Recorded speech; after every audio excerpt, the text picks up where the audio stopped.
Mayong adlaw kanyang tanan mga subscribers. Kininasab si Papa Joe para sa laing istorya sa kinabuhi nga ato ang hatagan o kinabuhi sa ato ang YouTube channel.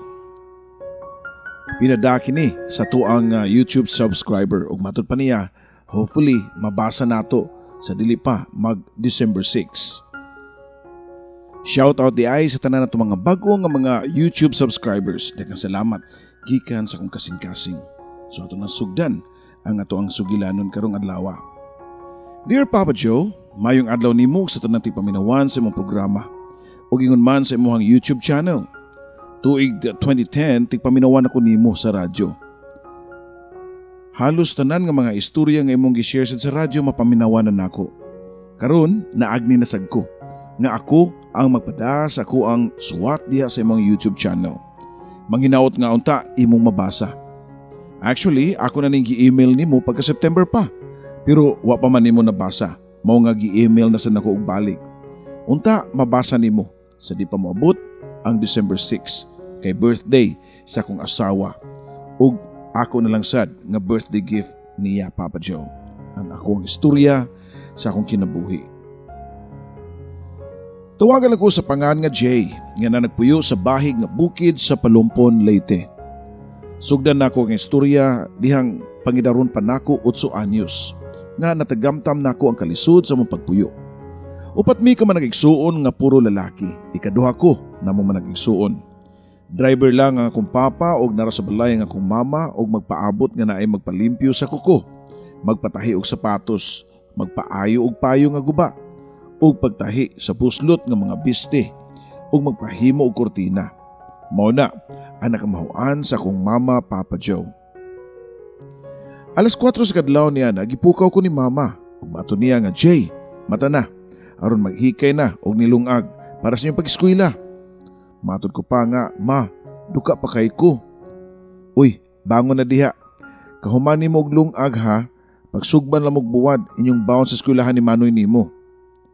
Matod pa nako sa akong Manoy nga, Manoy, tara, manlakaw na ta, padung sa eskwelahan. Layo para ba? Layo pagkitaglakawon, basin og malate taon niya ta. Matod sa akong kuya nga, sige Jay, ato na ta. Ato na mi ma. Matod pa naman duha. Ayaw mo paglangilangay sa pagpauli ha, onya Jay o Manoy nimo ha. Inig panggawas ninyo sa eskwelahan, diretso dayon mo uli, okay? Sige ma, sige pa. Grade 2 pa lang ko ato Papa Joe, ug si Manoy grade 4. Samang pangidaron kamao na mitanan sa mga trabaho sa balay. Kaya ang duha na mo kamanghod gagmay pa man. Ako ang tiglungag, mangahoy ug manlaba. Si Manoy ang tighugas sa plato ug manglimpyo sa balay. Bisan og pobre mi malipayo ng among pamilya Papa Joe. Ug kung wa ko'y klase, sama sa Sabado ug Domingo, pangita gyud og kakwartahan ug bisag unsa na lang, mamagul ko, ikahuman ipatimbang. Kundi manlugit mi og lubi, manguling, mangraha og kahoy, ug makakwarta mi dayon ug ihatag na mo kang mama. Ma, nakakwarta ko, ipalit nig bugas. Uy, ayaw na Jay. Tubag pa ni mama. Tubag sa ni papa nga, sweldo man ako ugma. Magpalit ko og usa ka sakong bugas nga mais. Ipalit na lang na og kinahanglan nimo nga tsinilas kay buslot na ba na kanay mong kwarta. Ug palit na lang sa short kay nagkabidlak naman imong bilahan na imong shorts. Salamat pa. Kabuutan gyud ninyo ni mama. Ang amo lang ni mama nimo nga magtarong lang gyud mo sa inyong pag-eskwela. Kay pobre ra bata og wa ra may laing kabili ninyo kundi ang makahuman mo eskwela pohon ug makatrabaho. Matod pa sa akong amahan Papa Joe. Pilay dagan sa panahon Papa Joe nakagraduate na gyud kog elementarya. Lipay kay si mama ug papa kay with honors gihapon ko. Kay grade 1 to grade 6 second honor ko. Pagtungtong nako og first year high school Papa Joe, dinin ako na feel kung unsa kanindot ang kinabuhi sa high school. 14 anyos na ko niya itong panahona og nakabarkada na ko og nakaton ako ginom-inom og panigarilyo. Usa ka adlaw niya na nagkasabot ang among barkada. Jay, magkating classes na. Nya mag-inom ta nya, mag-share lang ta og tag-gis-gis. Tag-40 naman ang galon tuba. Upat man ta ka buok. So natay usa ka galon. Nito bago Papa Joe nga, di lang ko bayo may bawaan niya ko nila ni mamag papa. Patay ko ani. Usapod, 10 pesos naman niya akong kwarta na ako niya. Kining 5 ako pa ni ipliti og jeep ni guli. Sige na lang bay. Sige na Jay. Murag di mo sa kabarkada uy. Matod pa nila Papa Joe. Unya na sa tamang uli ni kahapon kanang tinggawas na ba para muras na tag eskwela ba? Matod pa nila. Nadalagyo ko sa kong mga barkada Papa Joe ang ending. Gilakaw na ako ang 8 ka kilometro padung sa mua. Kaya wa mo ko'y pamliti. Kaya nga kung 10 pesos na share man ako o sa kagalong tuba. Nahuman ang unang tuig sa akong grado Papa Joe nga 3 ka subject ang 75, 76 o 77. Puro kapyot. Pagkakita nila ni Mama ug Papa di katuo kay pag-elementary na ako with honors ko pirmi. Dagko nga akong grado. Wa ko makasuway anang line of 7 nga grado. Pag-abli na sad sa klase ni apil ko og train para mamahimong varsity sa volleyball. Ug sa akong passion nga hip-hop dance. Ug naikalingawan sa eskwelahan, manayaw mi. Ug na-tournament sa volleyball, ibangga ko sa lain-lain nga eskwelahan. Dinin ako nakaila si An-An. Ug nagkauyab yun mi. Usahay inig paniud to magdungan mig kaon. Diretso na sad og date Papa Joe. Si An-An ang muna og touch move nako. Jay, sikit sad nako buram tagdi uyab da. Ha? Kanga ko pa nga tubag Papa Joe. Aw, sikit na ko nimuan. Kakuspot sa kong hawak matod pa niya. Kaning kakus? Nya, unsa pa? Kisad na ako matod pa niya. Asa man? Siyempre sa kong lips good kay uyab yata. Nanginit gyud ang akong lawas ato Papa Joe. Samot po gyud nga di tuyuon ang akong lawas nga madatol sa iyahang boobs. Ang mas nakakurat nako kay iyang gigunita ng akong kamot ug iyang gidaitol sa iyang dughan. Niagi ang mga buwan ug hapit na madday ay mi mag 1 year. Mao na to ang among buhaton. Di gyud mawa ang kiskis basta magkuyog mi. 3rd year nako samtang si An-An 2nd year pa lang. Dinisad nako na ila-ila si RR. Classmate mi. Hilumon siya ug magsigil na siya pasiplat nako. Kung naami sa among classroom. Klaro kayo nga sa instinct nako nga may gusto si RR nako Papa Joe. Usa ka adlaw niya na samtang nagpaabot mi sa among maestra akong giduol si RR. Hi R, mangay kong number nimo bi. Ngano man Jay, tubag pa niya. Wa lang, ganahan ko nga mo text nimo. Matod ko pa. Kung mao to, itagaan ko og number ni RR siyang number. Pagkagabi niya na Papa Joe ni text ko niya. Og mao ni ang akong gi-text niya. Hi R, good evening, I love you. I love you too Jay. Nasya ko siyang reply Papa Joe nga nag I love you siya nako. Tinood ka R? Oh Jay, dugay ra ko nakagusto nimo. Bitaw, magsige ko pasiplat nimo ug nata sa classroom. Sa ato pa, uyab na ta? Matod ko pa ug nitubag siya nga, oh Jay, di isa pa yan nako, bisan og uyab pa mo ni An-An. Kay bawo di ka nga uyab mi? Matod ko pa. Ooy, tanan nga kalihukan nimo do sa eskwelahan. Kay bawo ko. Kay bawo gani ko nga apil ka ng gangster nga gitukod dinhi sa atong campus sa mga bugoy nga mga estudyante. Unya ato mo maghasing sa luy sa eskwelahan, daplin sa sapa ug naay mga members. Matod pa niya Papa Joe. Ato sa gani ninyo pasuan ang kamot gani timaylan nga member na siya ninyo. Unya kana pa yung inyong grupo nga mga gangster mao si hinungdan nga nay mag-away sa kalingawan sa eskwelahan. Matod pa niya Papa Joe. Si RR naarugod niya din ako ni support bisan kay bawo siya nga sayop ang akong gipambuhat. Okay ra niya kay love daw kay ko niya. Ug usa pa kung asa ko malipay, ikalipay ra sab niya. Kung unsay kuwang nako, iya ko nga tagan Papa Joe. Pag fiesta sa mong barangay, akong giingnan si RR nga mang disco mi. Ningon siya nga okay, magkita mi didto. Tuod gawa sa diskuhan nagkita mi. R, unya na ta manood sa diskuhan, mangita ta og mingaw nga area, magstoryaanay ta. Matod ko pa. Moto kadugayan na mo lakaw-lakaw, nakakita mi og waiting shed. Gagamay, unya mingaw og nilingkod dayon mi dito ni RR. Ug ako ni higda og ni unlan siyang paa. Nang tinutukay ming duha og ako siyang ginahinay pagpaduko para maabot nako ang iyahang lips. Og dito nanginit ang among lawas. Ako siyang giromansa. Maayo kay mo lips to lips. Katong panahon wapas akong huna-huna ang paglapa og karnero. Nang labay ang mga adlaw ug si An-an nagsige paramdam nako. Wa siya kibaw nga uyab na ni RR, pero si RR kibaw nga uyab sa ni An-an. Pila ra dagan sa mga adlaw, Papa Joe, ting clearance na. Third year high school nako. Okay, pag-adto nako sa office sa principal, nangahay ko katahuran. Good afternoon, ma'am. Magpapirma ko sa akong clearance, ma'am. Matod ko pa sa maestra. Uy, Jay, sikat naman kay kadiri sa tuang campus. Usam di ka member aning gangster diri nga naa sa tong campus. Pangitan lang kabalhinan nga lang eskwelahan dong. Basta nung mabutan mo dito. Kay di nami mo dawat diri ninyo sobra na kayo mo kabadlungon. Pangita na lang eskwelahan kung asa ka mag fourth year. Matod pa sa principal, Papa Joe. Sa akong kadismaya mura kong nahugno. Ang akong kalibutan, moto nga nangita kong laing eskwelahan nga akong katransperan. Nakalimtan na lang ako si RR o si An-an. Wano ko'y balita nila. O, nangumusta ba nila? Nakatransfer ko, Papa Joe, og dito na ko sa ilahan ni Miss J. Pag fourth year high school nako, kay wa nagyo ko gidawat sa ako ang school. Kay lagi, member ko sa gitukod nga gangster inside sa campus nga mo'y naghatag og kagubot pirmi sa kalingawan sa school. Gipetisyonan mi sa mga teacher nga di nami dawaton. Moto nga I decided nga mo transfer na lang gyud og laing eskwelahan. Ganahan in taon ko nga mo graduate sa high school. Labi na nga fourth year nako ug mo pasok ko kay ginahan ko nga musulob og tuga. Moto nga nagpa-enroll dayon ko og kaluoy sa Ginoo. Okay ra nga akong first day sa school. Nakita ko og mga bagong higala. Di ko gwapo, Papa Joe, ha? Okay? Pero pasyonista ko. Maayo ko manamit og mamurmas kong kagulingon. Varsity sa ko sa volleyball og hip-hop dancer ko nuhay niya itong panahuna. Mao nga famous gamay. Di ta gwapo pero daghan na naka-interest. Char lang, kay lagi transferee famous.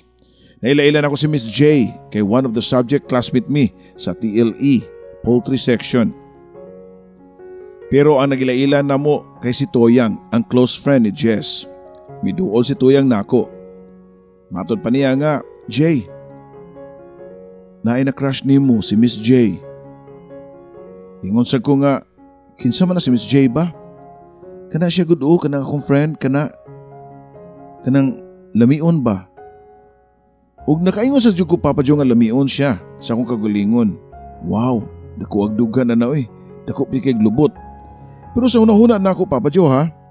Ingon dayon ko kay Miss J nga ako day si J ang bagong transfer. Ug nitubagsat si Miss J na ko nga, mao ba? Bantog ra karon pa ko kita nimo.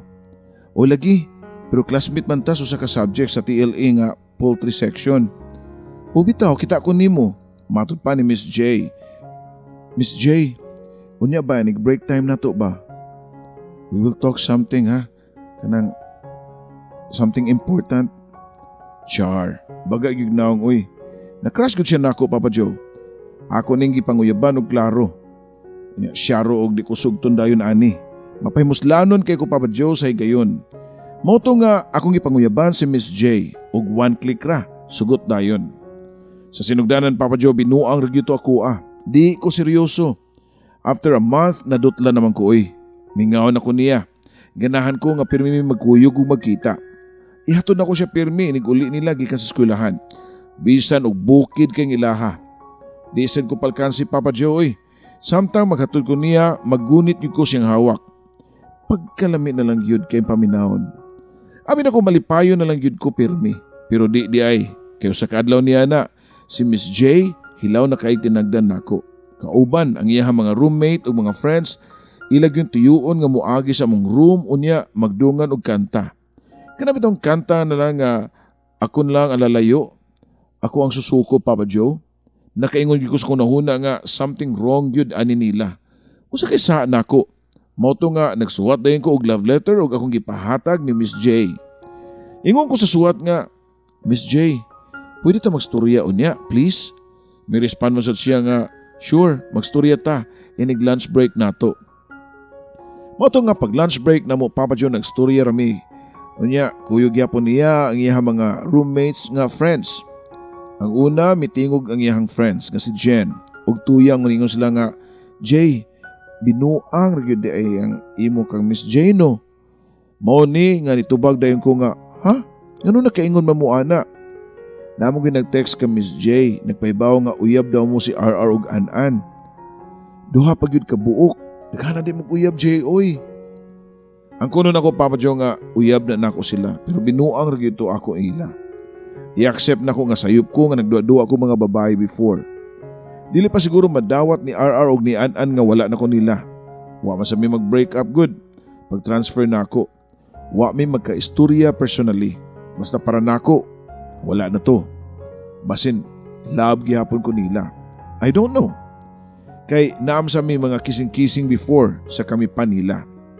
Ako di silang ipang lumpong duha Papa Joe. Hilason sa jugay ko Papa Joe. Mura sa dugwapo. Pero tama na gyud ko sa kiss nila ha. Romansa gamay, hikap-hikap sa dughan gamay, diha ra gyud taman. Wa sa jud ko ni attempt og hilabot kay hadlok ko. Kay bata pa baya ko ato. So, mao to nga gibuwagan ko ni Jess. Agay, pagkasakit gyud ay. Karon na hinuon nga seryoso na ko ni Jess ug nadutlan ako gyud niya, puwerte gyud na akong hilaka Papa Joe. Nga officially buwag na mi. Fast forward, kay buwag na mami ni Jess, nangita ko ka char-char. Nagkauyab mi ni Manny. Pero sa tinuod lang, dili ko seryoso Papa Joe kay si Miss J gihapon ang akong love. Nakabalita na lang sad ko nga si Miss J na sa uyab. Indoy daw ang name sa boy. Ug nagkauyab sila pag fiesta silang barangay. Moto nga nasakitan ko sa akong nahibawan. Kay love para ba nako kayo siya. Kami ni Manny padayon sa among relasyon bisan og duwa lang ang ako ang ato niya. Feel ra ba kay nako nga kang Manny nga in love kay siya nako pero ako why love niya. Mura ko na konsensya oy. Gusto ra ko nga makascore niya. Sumoto nga nag-date me ni Manny. Kiss-kiss dayon, hikap-hikap na sa dughan. Sa tinud lang Papa Joe, wag yun ko lami Kay di siya kamao mo kiss oy. Lahi ra gyud sa katong kami pa ni Miss J. Ang uyab nako kay pareho mi nga maayo kayo mo daw pinakay sa lips. Kay sige ra ba na mo gibuhat sa katong kami pa. Magkating classes mi unya manood mi sa boarding house sa akong kuya. So makalugar gid mi kay nga akong kuya duty man sa trabaho.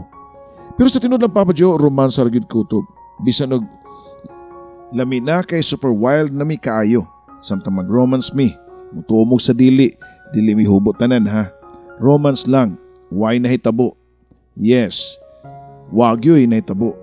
Sakit-sakit lang sa puson. Fast forward March 2010, nakigbuwag ko ni Manny. Ingon si Manny nako, nga naman Jay, unsa may saan nako nimo. Tubag ko pa nga, wa man, ako ang naisa nimo. Kay hantod karon, si Miss J lang gihapon ang akong love. Nasakitan gyud si Manny sa akong gipag-sulti niya pakig-break niya. Unya, nasakitan siya kay ingon niya panakip butas sa daykuno siya. Sumauto, kay buwag naman mi, nanguyab ko ubalik ni Miss J. Gisugot ra man sa kudayon niya Papa Joe kay labas sa daw ko niya.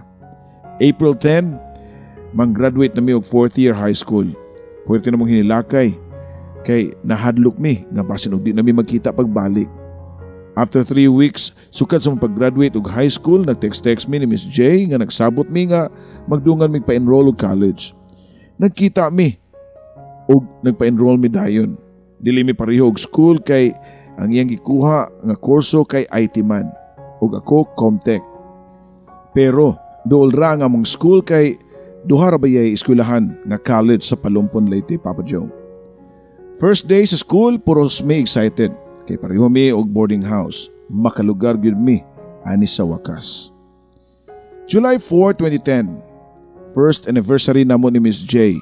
Nagsabot mi nga inigpanggawas namo gikan sa school adto mi mag-date sa ako ang boarding house. Pag-abot namo, diretso dayon og kiss. Ingon si Jess nga, unya ra dear, baho patang singot uy.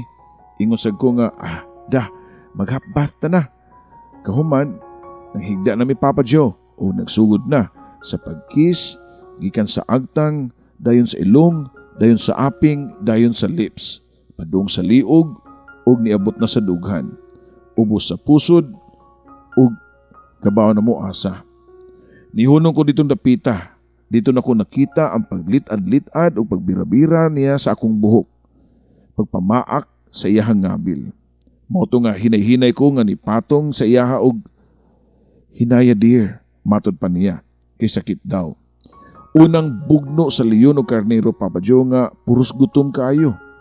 Nakuha gyud nako ang iyahang pagka-birhen ni Miss J ni atong panahona. Pareho mi nga walay experience that time. Kay sa kadaghan akong nauyab, romansa ra man gyud kutob. Nakatuluming rounds ato Papa Joe ug pagkahuman pareho mi gipangkapoy ang kalawasan. Ug matod pa niya, dear, mahadlok ko basin may baw nila ni mama ug papa. Nagskwela para bata. Ingon sad ko nga, mag-amping na ta dear. Dilagi ka mabuntis kay makahuman sa taog skwela ani. Mao to? Kay tungod na nahitabo namo. Halos kada adlaw nagyumi ato nga moadto sa among boarding house iniguman na mong klase. Murag yung may bagong kasal Papa Joe.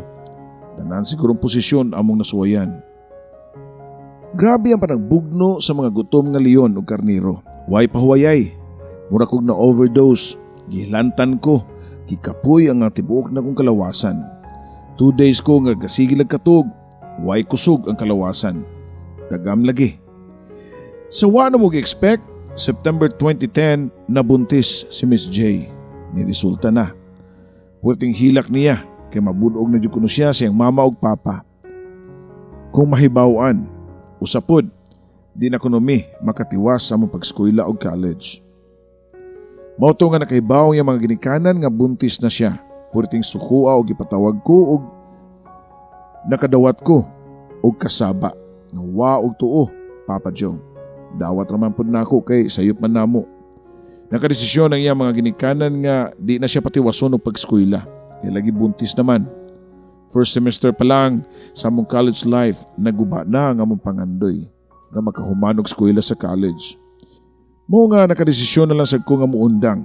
Nang larga mi ni Miss J sa Cebu aron pagpangita og trabaho. Diri mi nalimpad sa Lapu-Lapu City. Nakatrabaho dayon ko sa Gaisano Mactan, isip usa ka bagger. Siyempre, mall ra ang mudawat nako. Gawas nga wa pa ko experience sa trabaho bag-o pa sad ko nga nag-18 anyos ato. One time, nagkita mi sa akong tiyo sa mall nga akong gitrabahoan. Ingon siya nga, Jay, naman ka diri Cebu? O man ka nagingon ako. Resign diri kay pasudlon ti ka sa MEPSA. Production manager ko dito. Sa way duwa-duwa Papa Joe ni resign dayon ko. Nakatrabaho rasag ko sa MEPSA. 2 years. Naghinay man gud ang kumpanya nga amo ang gitrabahoan. Gibayaran ko kapil. Hasta nga akong tiyo nga 21 na. Katuig isip usa ka production manager. Nanguli mi og balik sa Leyte og nagtanom-tanom na lang mi dito og utanon og mga mais para naami makaon. Bisan unsa na lang nga trabaho akong gisudlan para makapalit mi gatas o diaper sa bata. November 8, 2013, pinakadakong trahedya nga among nasinati sa kinabuhi na di na mo makalimtan ang paghaguros sa super typhoon nga Yolanda. Halos tanan nawa na mo ang among mga gipantanom namo nga mga mais, mga utanon, way nahabilin ug labaw sa tanan ang among bahay. Hurot kaguba as in bungkag tanan. Grabe kalisod namo. Kay hasta pagkaon halos wa nami. Wa nami gikaon. Ug wa gani relief goods nga maabot, di mi makakaon sama sa noodles ug sardinas ug bugas. March 2014, namalik na sa mi og larga sa Cebu. Nang-apply na sa balik sa laing kompanya sa MEPSA. April 2014, nadawat naman sa Pugudayon. Kaya naman ko experience. Fast forward, December 24, 2016, nagpakasal mi ni Miss J sa simbahan.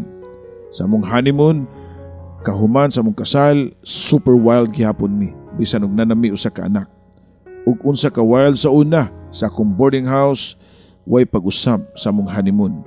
Nausba na sad ang pagbugno sa mga gutom nga leon o karnero nga sama ka gutom nga murag ni balik sa pagka 17 anyos. Pagkahuman og binugnuay sa leon o karnero nga luyaw o gipangkapoy. Pila ra bay dagan sa panahon, June 10, 2019, after 5 years. Sa akong gitrabuan sa MEPSA, ni-decide ko nga mo resign. Okay lang, gibayran man sa ko sa sakto. Polisiya man sa kumpanya nga basta 5 years pataas Nya, voluntary ka mo resign, bayran ka. June 12, 2019, mi training ko og security kanang nanimutang sa Talamban, Cebu City. Nga usa kay agency. Sa pagkakaroon, Papa Joe, usa na ko ka professional nga security guard. License na, igo-igo ang sweldo. Nakapalit na sa mig motor o nakapalit na sa mi og balay og yuta. Na naa sa Leyte, bisan og wa pa mahuman, hinay-hinayan lang. Sa pagkakaroon, naalang gihapon ko diri sa Lapu-Lapu. Kauban ang na-crush na ko sa una. Nakaroon ako ng asawa. Kauban, anduhan na mo ka anak na babae og lalaki. Usa ka 10 years old og usa ka 10 months old. Salamat og matagad nimo ang ako ang kaagi sa akong kinabuhi, Papa Joe. Ug unta mapili nimo nga masibya sa imuhang YouTube channel. Ang imo nga solid kay nga fan o subscriber, si Jay. God bless you always o sa imong YouTube channel. Daghang salamat.